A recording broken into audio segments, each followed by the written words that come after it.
Take you. Oh, okay. No, thank you very much, strategic advisor, Mr. David Dembe.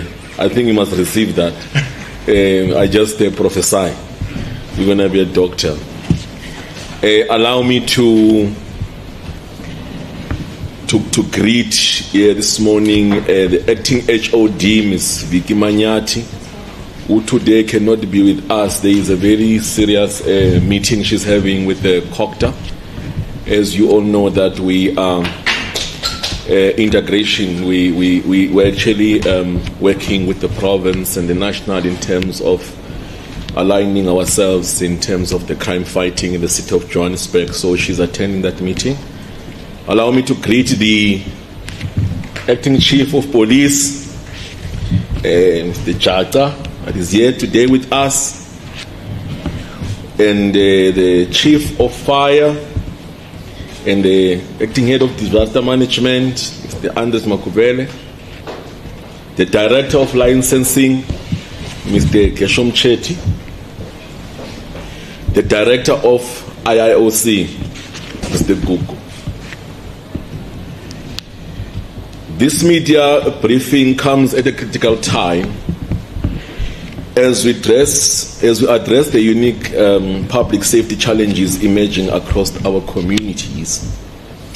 With the festive season approaching, a period known for higher rates of theft, assault, and other crimes, our department is intensifying its effort to keep residents and business safe. Through targeted crime prevention initiatives and strategic resource deployment, we are prepared to manage this seasonal increase in criminal activity and enhance community safety. We've heard our community's concerns, which range from crime, food safety in the spice shops, emergency services, disaster, and the disaster responsiveness. We want to assure our communities that we are listening and we're taking proactive steps to meet their needs. Today's briefing will cover the department's activities and the progress that has been made from February 2023 to the end of September 2024. We will also take you through our key strategic approach in crime prevention, bylaw enforcement, and revenue enhancement. As a public safety, we derive our function from a prescribed legislation, guided and implemented through the policies and procedures recognized by the national, provincial, and local governments. Our core mandate is to provide safety and security to the citizens of Johannesburg. We deliver public safety through bylaw enforcement, crime prevention, traffic management, disaster management, integrated intelligent operational center known as the IIOC, governance and support, licensing services, and emergency management services. Our approach, the departmental approach to the public safety is as follows. We recognize the critical role that the police force is maintaining the law and order, enforcing bylaws and traffic laws, and ensuring that the citizens are safe and upholding human rights. Our approach to policing is based on an open, accountable, corrupt-free government, fostering a society free from fear of victimization by the state agencies. Our police officers are not our enemy in this department, but the strategic and the beneficial working relations has been established, focusing on fostering patriotism, loyalty to the country and to the people of South Africa, rather than to politicians and political officers.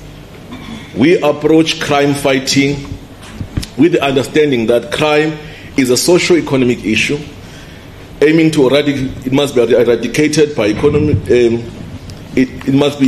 eradicated by economically developing communities and providing quality jobs and careers to those involved in criminal activities. The department requires that at all material times, its employees must be highly disciplined, ethical, and selfless. At all material times, respect the citizens of the city of Johannesburg and be highly responsive to their needs. Upon the arrival of the office in February last year, 2023, almost all the employees of the Department of Public Safety, we met and they highlighted their challenges. We had community engagements in almost all the regions of the city. It was concluded that we could feel from the employees that the morale was very low upon the arrival of the department. And a moratorium was placed on the filling of vacancies to a point that the majority of the positions became unfunded due to non-filling of those positions. A lot of senior positions of the employees were in the acting positions. There were no progression of the employees. The PFA, which is the politically facilitated agreement, was not implemented. JMPD had no bullets, and many officers had no guns. The JMPD fleet was low, was old, and had a very high mileage, resulting in high maintenance costs. The traffic lights were malfunctioning due to load shedding and vandalism. There were no crime prevention and combating unit present where a bylaw management, there was no crime prevention and combating unit present. The present units were a bylaw management unit, operations, which were highly focused on traffic law enforcement and other specialized units. There was no aggressive law enforcement of the bylaws. Disaster management had no plan, no center, no proper office, and actually you can conclude there was no budget at all sufficient for them to operate. The fire engine contract was not concluded. The response time of those fire engines was a bit long. There were problems with the SLA between the COJ licensing unit and the provincial road transport, which has not yet been finalized due to the disagreement of the terms of conditions or the terms of reference within the SLA. So the key achievements, some of them that we had along this time was when we arrived that there were a lot of labor issues, grievances, there were suspensions.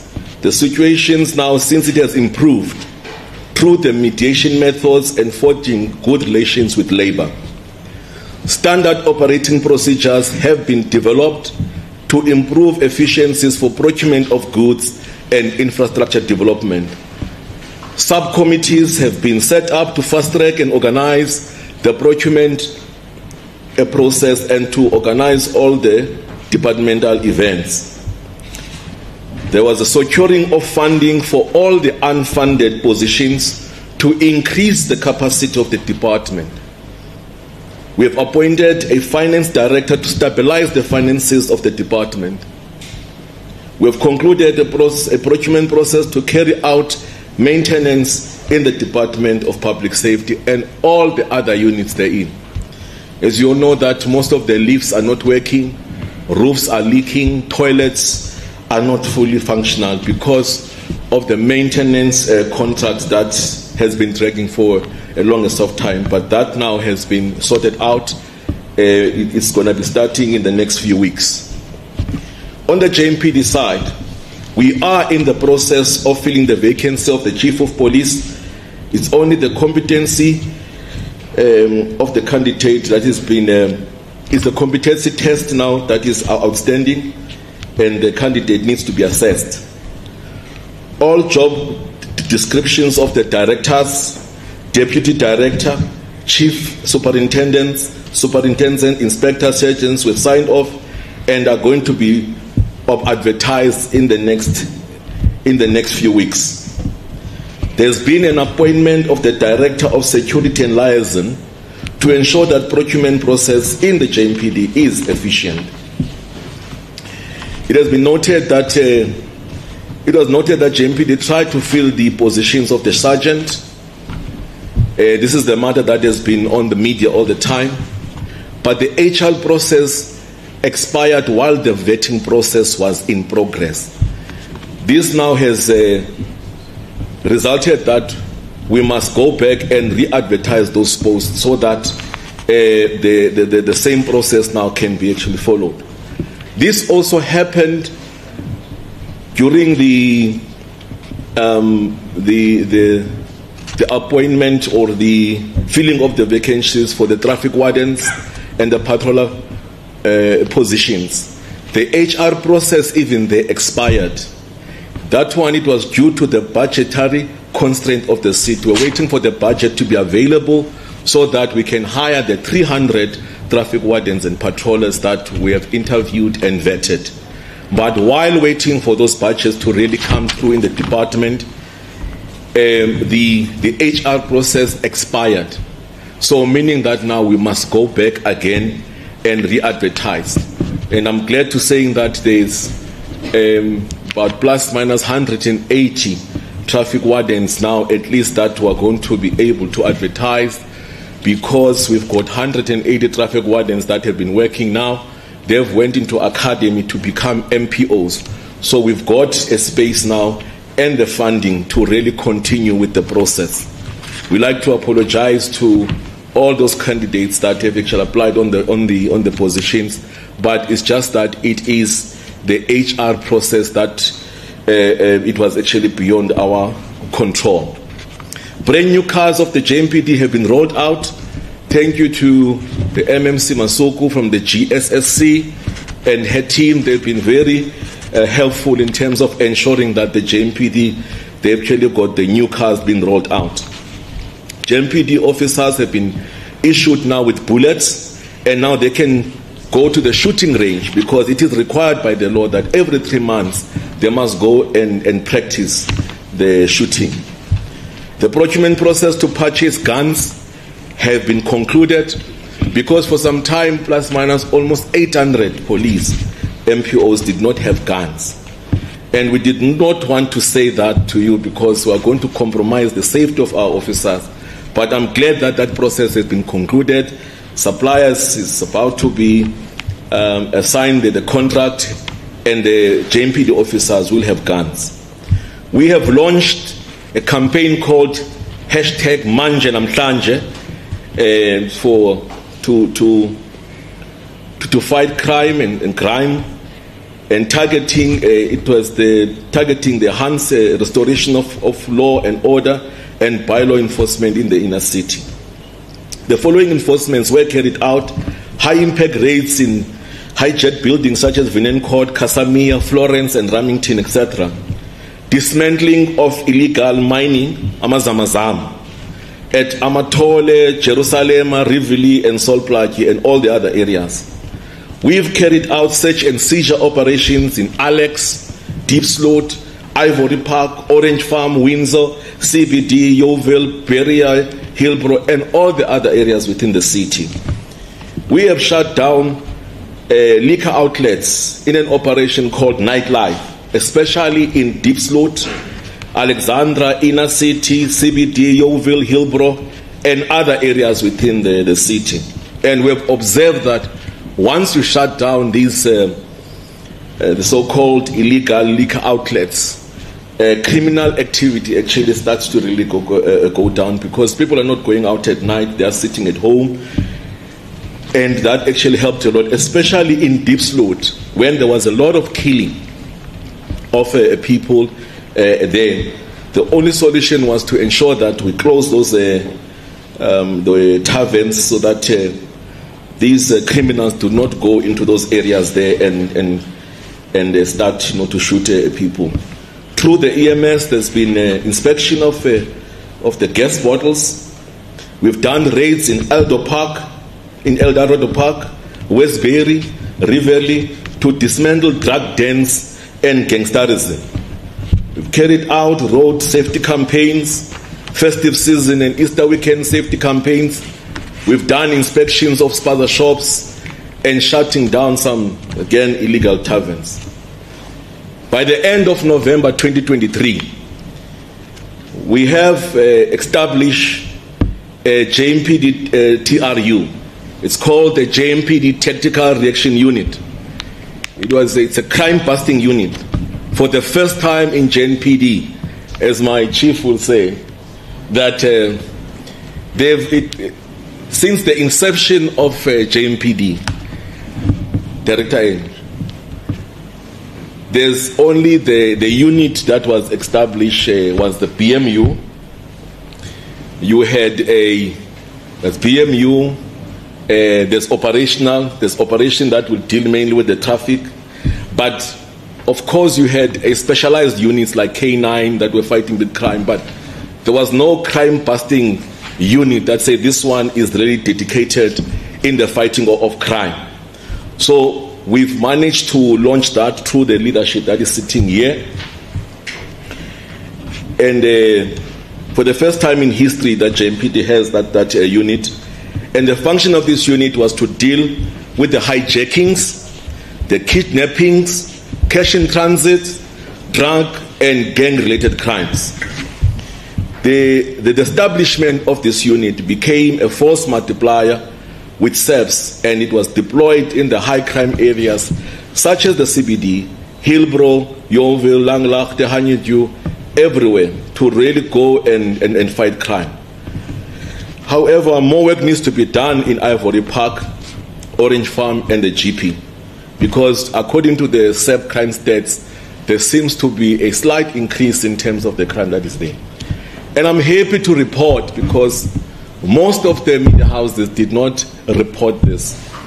In the city of Johannesburg, if you look at the period when the JMPD TRU was launched, they started working from end of November 2023, December 2023, January, February, March. And we recently received the stats. So when we receive that, you find that there is a decline, there's a slight decline in terms of the crime, especially in the CBD, Hillbrow, Yeoville, and all of that. You can see that it's actually green, meaning that that unit working with SEPs, there is some spin-offs or some successes that we're actually getting there. We can see that in terms of the reports that we're receiving as well, the confiscation of guns, the raids that they were doing in terms of drugs, and also they were able to intercept stolen vehicles and recover them. So that was actually very, very good for those guys. So this unit is still there and it's still working very well. And then there was a JMPD traffic pointsman. They were hired to improve the urban traffic flow. This happened because there was a load shedding, and also there's a traffic light malfunctioning due to vandalism. Of course, more still to really happen, because you still find that there's some vagrants, homeless people that are directing traffic in other areas. It means that we need to increase more of these, the pointsmen, because most of these traffic lights, some of them are not working. And I want to say it here that if you look at the traffic lights, these traffic lights, you'll find that in a certain street, especially in Winnie-Madikizela Road, those traffic lights, mainly it's a provincial competence. And there are other areas where it's the municipal competency. So we have heard that the Department of Transport, they're having an engagement with the province so that all the traffic lights that are in the CBD, they become the competency of the municipality, because some of them, they've been taking too long to really fix. So I think that those engagement from MMCK and also the province are actually happening. Service level agreement for repairs and maintenance has been signed so that the maintenance can actually commence you can agree with me, colleagues, that we have a serious problem here in the public safety of the maintenance. So we're glad that that's going to happen. And on the EMS, the Chief of Police, Mr. Anders Magwele, was appointed to stabilize the EMS. And we're seeing the fruits of that now, because at least now EMS department is starting to really turn around. We are really happy about that. And subsequently to his appointment, because now if you are acting, you don't have that kind of strength or that force to really effect the change, because you're saying that if you start being militant and you starting implement your strategies and start shifting people, you might act and then you might not act again. Then the people are going to go after you. So that's why it's important that people must actually be, the people must be appointed on a permanent basis. So 1 director, 5 station commanders and academy tutors were appointed subsequent to that. The EMS uniforms and structural firefighting uniform were issued. New cars and radios were issued. The dispatch time has improved since the EMS chief has been appointed. It was also due to the acquiring of a dedicated number separate from that of the city's central telephone number. Currently, if you call inside, you go into the central number, then you have to be directed into the public safety. So you can be in an accident, or you need a bylaw enforcement, or you are in a criminality environment and you need help. So you'll go direct into the central telephone number of the city, where it deals with the issues of potholes and other service delivery issues. So when we came in, we advised that, can we please have a dedicated number for safety, because it's a safety environment and it's an emergency. We can't be waiting and all of that. So that looks as if, Chief, it has yielded anyway some, these results. The procurement of the fire engine is at the advanced stage, and it's at the adjudication stage. The service level agreement for repairs and maintenance has been signed, so that the maintenance is able to commence. The furniture of the fire stations is being bought, and they should be sitting in the new furniture as we actually proceeding with this financial year. On the disaster side, the council has approved the level 1 disaster management plan for the city. The disaster management center has been established. All procurement processes that hinder the unit purchase of the much needed relief items such as food parcels, mattresses and building materials have been unlocked, and the procurement is actually proceeding. The unit has received its budget allocation after some time of requesting it and not able to really get it. And also we have there's been an assignment now of a disaster spokesperson led by Dr. Roy, who's been very instrumental in terms of pushing most of the communication, the research of the department, and trying to really turn around this department so that it can be, functional. These are one of the departments we found it on the ground, and when we came here, we told them that we discussed with the leadership that we need to pull it back. We need to ensure that it is functional. Give them a home, like a central office, where from the central office they are able to do their work, and then they can have some satellite offices as well. We've allocated them an office just below the EMS on the ground floor. So it's fully operational, and I know that there's something good coming, because now they're working hand in hand with the weather services to really look at the prediction of weather patterns. They've also been working very close to the universities to do some predictive models on the disaster that can happen. Here in the city of Johannesburg, we are faced now with a new disaster that is waiting to happen, which is what is called a seismic activity, in other words, earthquake. So they have been in contact with the people, with the guys from the geoscience to look into that, so that they can check how much risk scale is those earthquakes and what impact are they going to do with the structure that is there. On licensing, the director of licensing has been appointed. So as you can see that we are trying to eliminate these acting positions. When it came in, we just came in and said this acting position must be taken out. So the director of licensing has been appointed to stabilize this department, and he's been doing an excellent job. 3 assistant directors have been appointed. The fleet cars, they've been rolled out so that they are able to do outreach programs. There's an opening of a deep slot licensing station. And then also there was an aggressive educational program that was rolled out. The licensing truck was launched to bring the services to the remote areas. The service provided on site include the renewal of motor vehicle disc, PDR-PS, and normal driver licensing application. The truck was launched in Sepisong and showcased at the Rain Easter Show. In both of these areas, a lot of revenue was generated. This mobile unit provides the convenient services for motorists, including vehicle license, disc and renewal, and the traffic payments. The revenue collected by this department, it has been overachieved in the last financial year and also in the first quarter. So they are actually performing very well.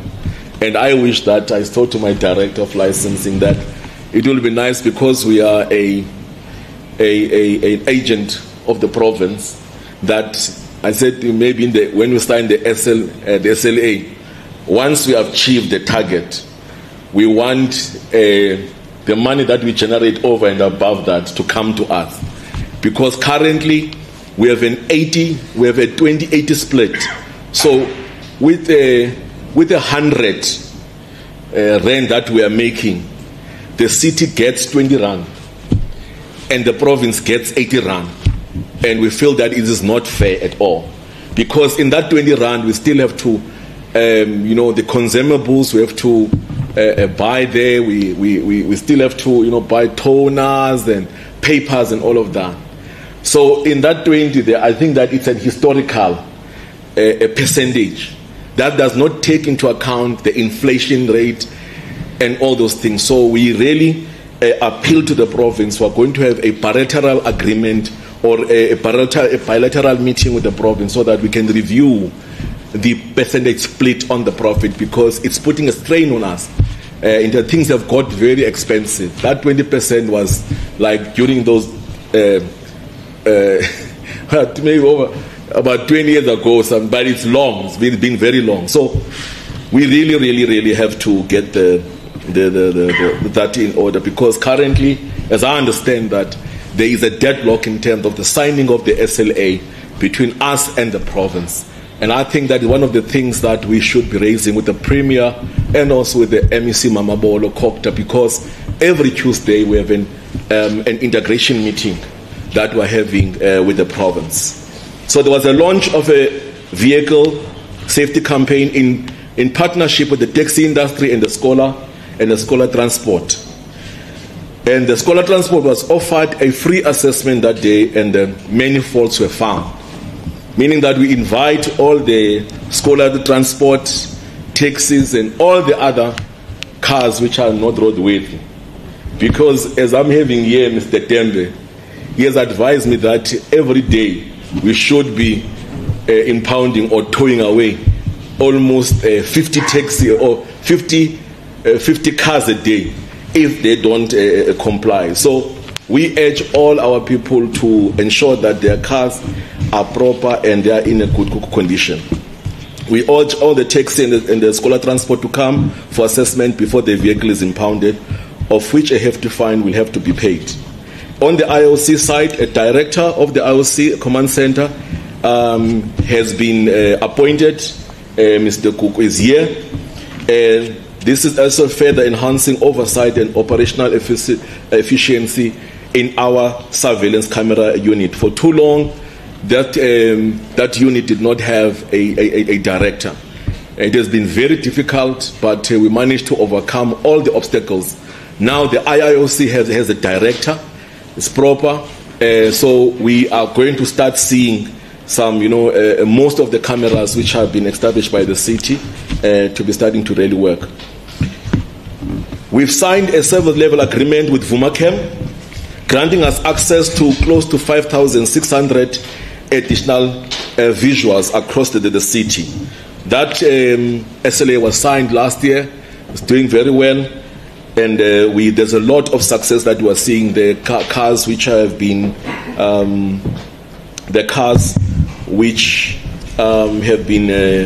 recovered through that camera, and crime that has been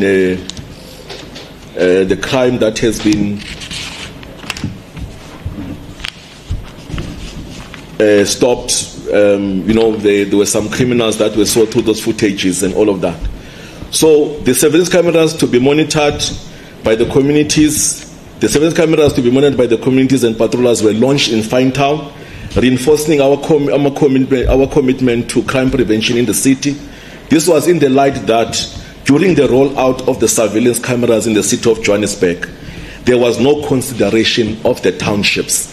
So we had to really have some of the portable cameras to be put in the hotspots in the township, where now those visuals could be seen in the IOC center.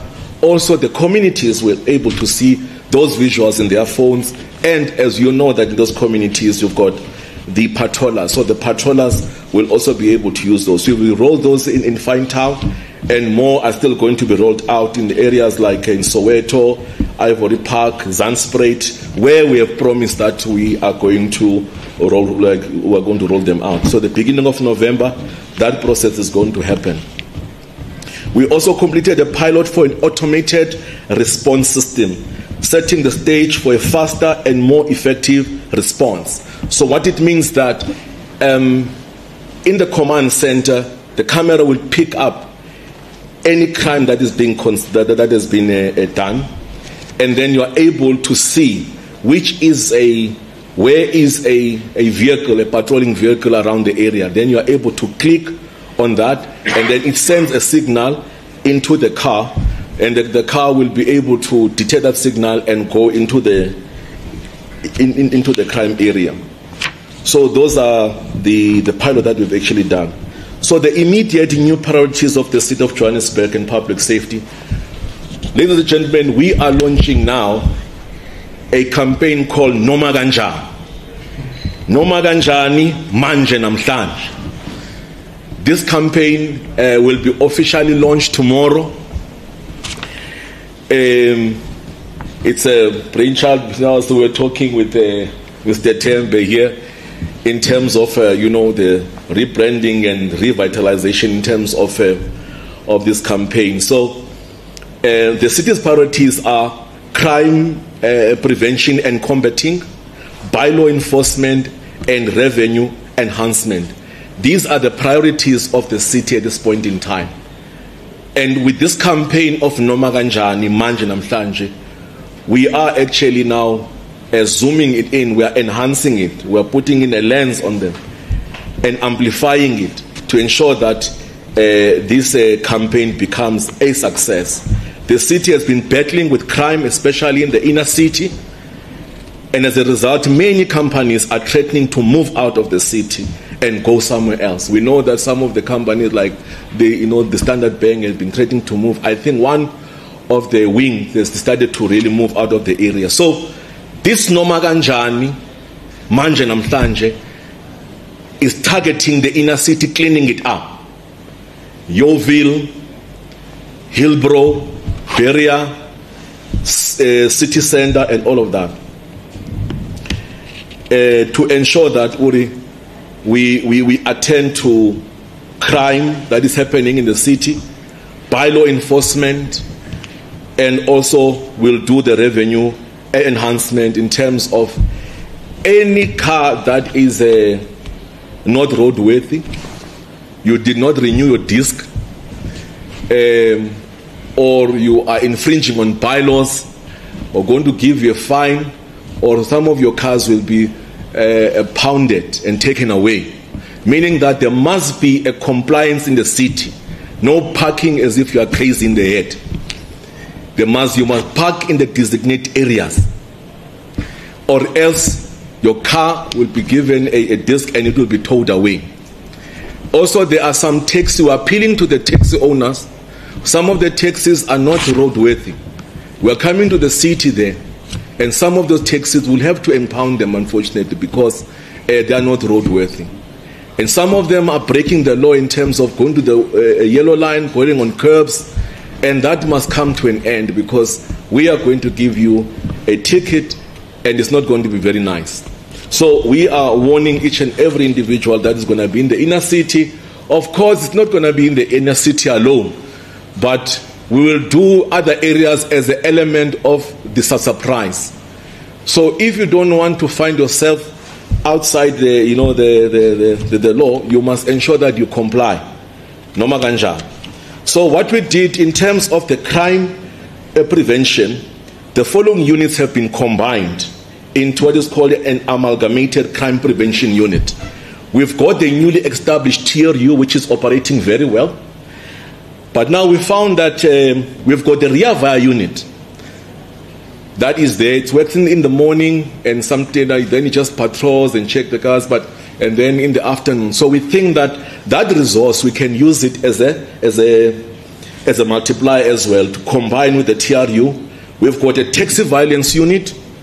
If there's no violence, what do? We said, come and join this crime prevention unit. We've got an infrastructure unit. We said, I think that you should be coordinated properly, because we still see traffic lights being chopped, and then we see some of the people carrying those traffic lights with them. We said to them, come to this amalgamated crime prevention unit. And we've got the freeway patrol unit that is there as well, and the crowd management unit. Crowd management unit, when there is no protest and everything, we said to them, you can come to this amalgamated crime prevention unit as a force multiplier, because we need to go and saturate the inner city and clean it up. So all this unit now, it's the newly established TRU unit, the rear via unit, the taxi violent unit, crowd management unit, infrastructure unit, freeway unit, all combined into what is called an amalgamated crime busting unit. And of course, this unit is not going to be doing crime prevention and combating alone. We're saying that because they are a tri-band. Tri-band means that they must do traffic law enforcement, bylaw enforcement, and crime fighting as well. It doesn't mean that if you are doing crime, you can't enforce bylaws. So these units will be deployed in the inner city, and we're going to saturate it. And every individual must be searched. There will be no anarchy that will be tolerated. And the officers have been told that if any person points a gun at the officer, the police must shoot to kill. We don't play. On bylaw enforcement, the JMPD is at the forefront of ensuring that the bylaw enforcement employs all the manner and ensuring that the set regulations of the city are the set regulations of the city are observed. Its enforcement program incorporates regular patrols, focused operations, which also include the issuance of fines whenever there is a contravention of the bylaws. There are bylaws that are being enforced by the JMPD alone, without other departments, such as the animal law, which regulates the animal ownership, including pest registration, stray animals, and the bylaws of the streets, of the traffic. All the other bylaws, we need to educate our communities, Mr. Clem, on the bylaws. Other bylaws, such as the informal traders,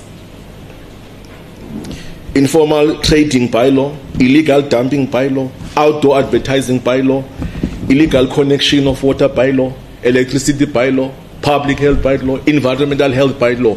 Those bylaws, they have the other department must do inspections and all of that. But of course, we from time to time we accompany them, because when they do the inspections, they actually get intimidated. Others, we heard that some others have been robbed.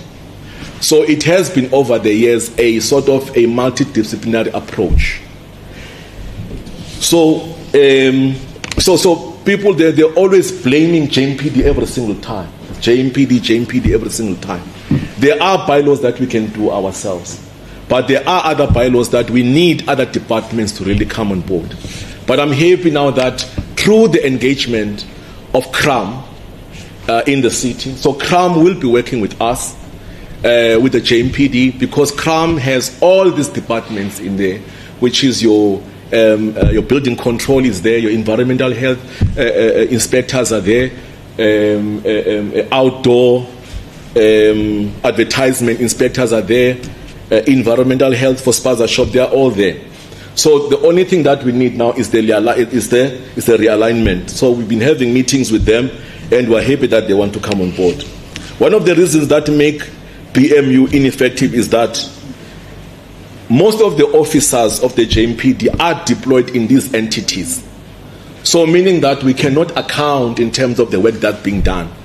Because when they come to work, they just go and be deployed in the entities. We can't see in terms of what is happening with the bylaws and all of that. Because sometimes you look, but these bylaws of the outdoor is not a lot, or maybe the illegal connection of water, it does not happen on a daily basis, not a lot. But the bylaws which are being infringed now is a bylaw of illegal dumping, which is hot topping, as you speak, like in Kaya Sands, Homestead, and Parkhurst Bowling Club, all the other areas where you find that the reclaimers are putting all these places everywhere. And then also you've got informal trading, because informal traders are allocated spaces to trade. There are bylaws said you cannot just put there, you trade anywhere. So you find that now there are those bylaws which are tipping the chart that all of us, we must come and do the work. So moving forward, all the bylaw units, we've decided with the chief that all the bylaw units must parade at the same point and target identified areas. We need to have a parade, do a roll call, and they must be deployed from a central point. And if the other units are looking for them, they can send a request and then they can go. We know that a certain number of people have gone for illegal connection or illegal water connection and all of that. Otherwise, if there's no operation in those entities, everyone must be focusing on the other bylaws, which is your informal traders or your illegal dumping there as well. So on the revenue enhancement, the city is focusing on the generation of the revenue, and the public safety department has looked into its operation, such as the abuse of overtime and the car fuel optimization. The following units have been reviewed and given a target to generate revenue. Those units are the speed unit, the tracing unit, the events, and the academy. These are the challenges that we're actually having is to convert these infringements into money, because some of the we had a problem with the post office, because the post office, when you have a fine, you must send it to the post office and then people must be notified. At this point in time, we've lost a lot of revenue, Chief, because of that. So Chief will actually will be able to clarify more on that, because the post office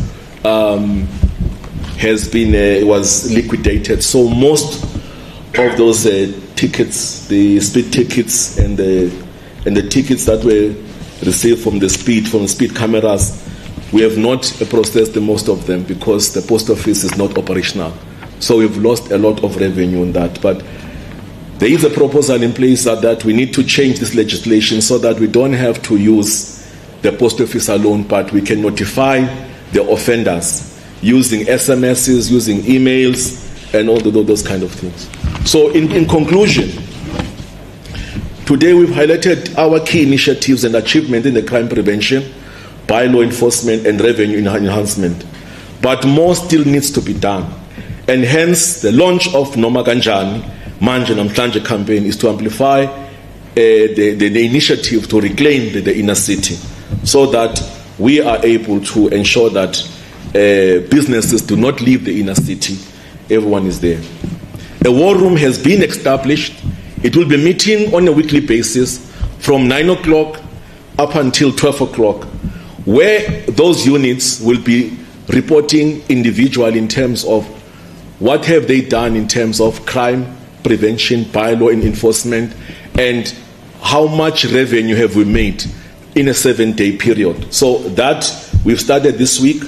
It is actually happening as we speak now.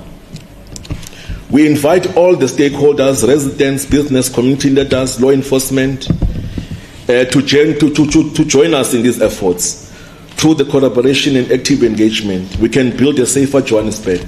We encourage everyone to stay informed, report any concerns, and participate in the community forums to strengthen our collective impact. Above all, we reaffirm our commitment to a safe and secure and orderly Johannesburg. Our department remains steadfast in its dedication to public safety, transparency, and accountability. We strive to build a city where every resident feels protected, empowered, proud to call Johannesburg a home. A journey of 1,000 miles starts with one step. We are happy that in closing, we've been having a lot of meetings with other stakeholders. The province has come on board, wanting to assist in all other issues. Every Tuesday, we are having a meeting with the MSC for Kokta, Ms. Mamabon, also that is chaired by the Premier, to realign and ensure that we attack the inner city. Because we decided that let us put all politics aside for the sake of service delivery. Because our people are dying, we need to fight crime with whatever we have. We do welcome the working together. We must fight these bylaws and ensure that they are enforced. On that note, I'd like to thank you very much.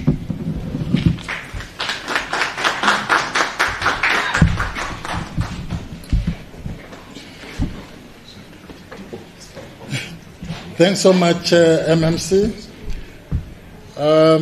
It will be time for question time. But before we do that, I just want to add to what the MMC has just said. We have got 7 regions. And in terms of the 7 regions, we have got deputy directors in those 7 regions. And we have established a war room whereby the commanders of those 7 regions will be accountable for those issues. The bylaws, especially our concern, which is illegal dumping, where our children are fed with most of poisonous stuff that you can find in those illegal dumping. The fatalities on our roads in terms of speeding, 2, drunken driving, 3, reckless and negligent driving. Those are our operations that the MMC was talking about.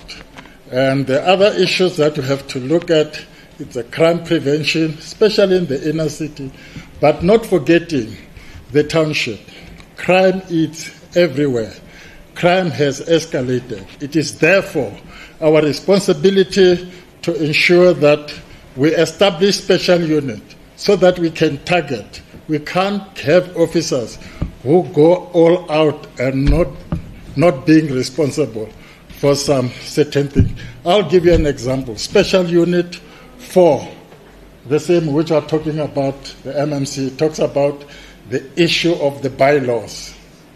You need to have a special unit. If you've got 300 officers, when they wake up in the morning, they must know that they are going to do bylaws. Freeway, we must know that they are going to deal with that. It's a special unit. So we are creating the special units that will focus.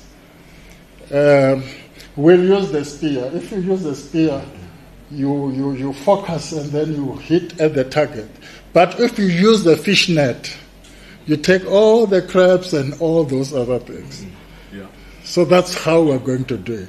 So I'll allow the media to ask questions, and after that, you can have one-on-one with the MMC. But let's get the questions. Thank you very much.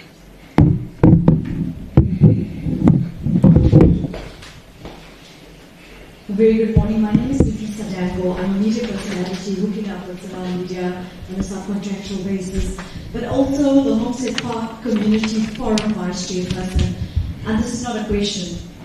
Okay. I would love to commend the MMC of Public Safety for his proactivity. Last week we did a documentary on the issues faced in the Homestead Park area. And a small little suburb like this has been going through so many issues. Illegal immigrants, cows in the park, a gas line that is literally ready to erupt because we have illegal immigrants building fires on those gas lines. And just by sending this particular documentary out that I had presented, I must commend the Office of the Public Safety and Dr. Tswaku. He's come out, I think within 2 days, literally, of us sending that particular documentary out. Came in on his own capacity, looked at the issues. We have something like about 200 illegal immigrants staying in the park itself, creating major crime. And within that 2-day period, he came in his own capacity, came to see the area, engaged with the people, and it really meant a lot for us.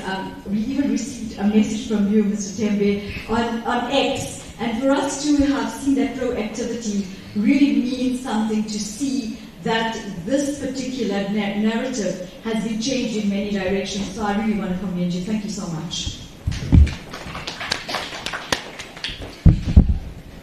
So, most of the people call him a man of action. No, it's a man on fire. It's not a man, it's a man on fire. Thank you very much. Any question? Good morning, William. Okay. Oh, okay. Good morning, colleagues. Thank you, MC. Thank you for the presentation. Just a bird's eye view of what we can expect.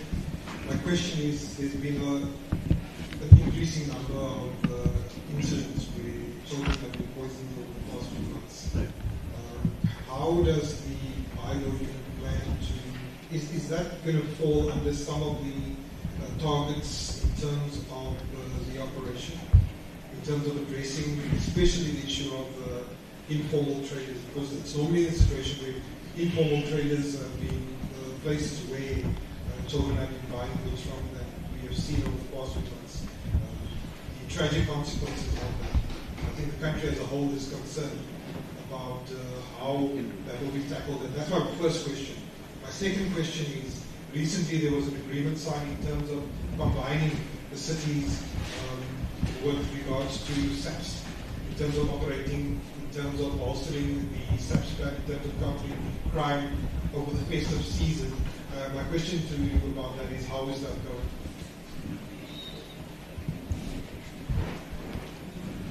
Do you have the next question? MMC? Yes. Okay. Okay. I'm going to give to the chief to answer the one of the integration. Christmas. Okay. This is now Kuluma on the media. Thank you for the question and good morning to everybody.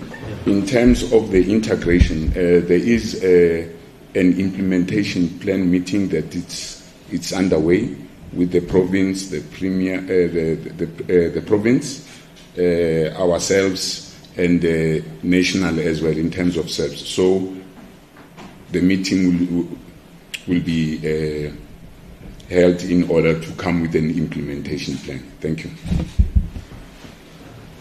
No, thank you very much. Yes, on the issue of the poisoning of the kids,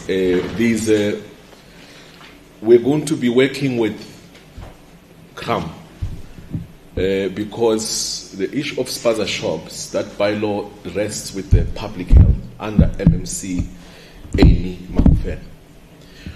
So through CRAM, we're able to work together so that you can able to do inspections. But the report that we saw, preliminary one, is that they're pointing to what is called an organophosphate, some poisoning, red poisoning, which is there, which probably in the hypothesis that we're thinking is that in the area there's a lot of rats there. So someone might have got, due to whatever. Because you see, the problem is that what we're having is that the spaza shop people, they buy those chips sealed, properly packaged. But when they get into the spaza shops, they open them up and repackage them again. Now the question is the place safe? Is the place clean? But that inspection is being carried out now by MMCA under public health. So these special units on bylaw will be working with them. For example, on the on the informal traders, we're going to work with MMC Nomoy because it falls under economic development. You don't want to step other people's toes. But obviously, sometimes I just become crazy and then do it. And then if you go to the other, what's called the outdoor advertisement, it's under MMC Unism. So I've engaged with her as well that this is the initiative that we're going to do. And CRAM, which is that body which has got all these inspectors, it falls under MMC Masuku. So as you can see, bylaw is an integrated, multidisciplinary thing. It's not one person. You can be there as a JMPD. You want to enforce the bylaw on noise, but people will ask you, are you an expert of the noise? Where's the expert of the noise? You need that thing of odometer to check the decibels. So you need to be going with someone from environmental health. Yeah. So that's why that it was very good for us that for all this time we must engage as colleagues and work together and have a plan. So I've engaged most of them. So with this plan that we're going to do all this bylaw inspection. Thank you very much. Any more questions? So it means we have covered everything.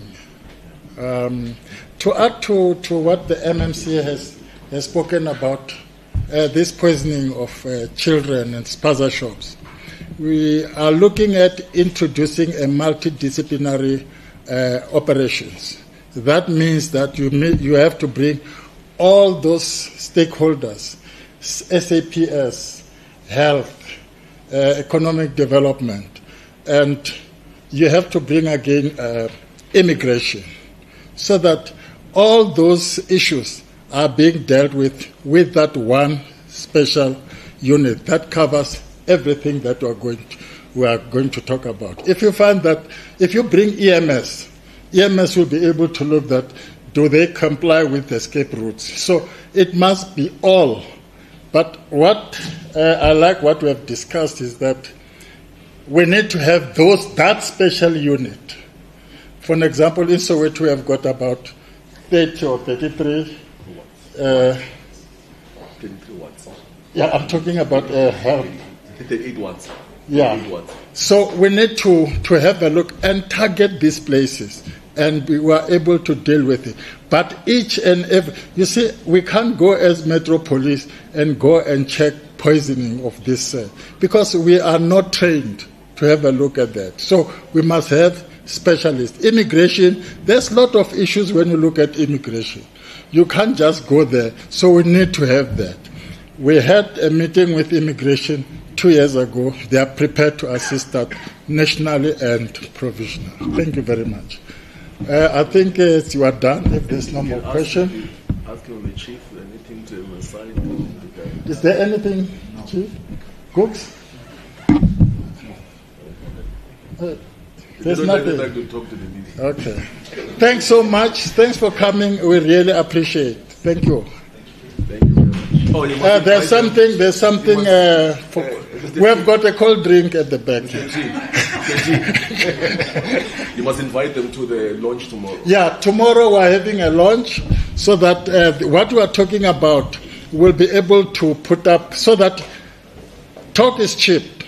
What you expect us to do the job. Let the job talk for us, not us talking before. So let the job. From tomorrow, you'll be able to know that we are not going only to talk. While we are going to specialize in the inner city, we are still going to take care of all the 7 regions. Thank you very much. Cold drinks at the back.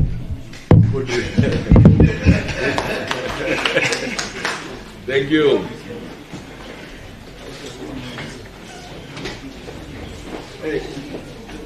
Where's Karate? I will offline. Hey, this guy. I will offline. I will offline.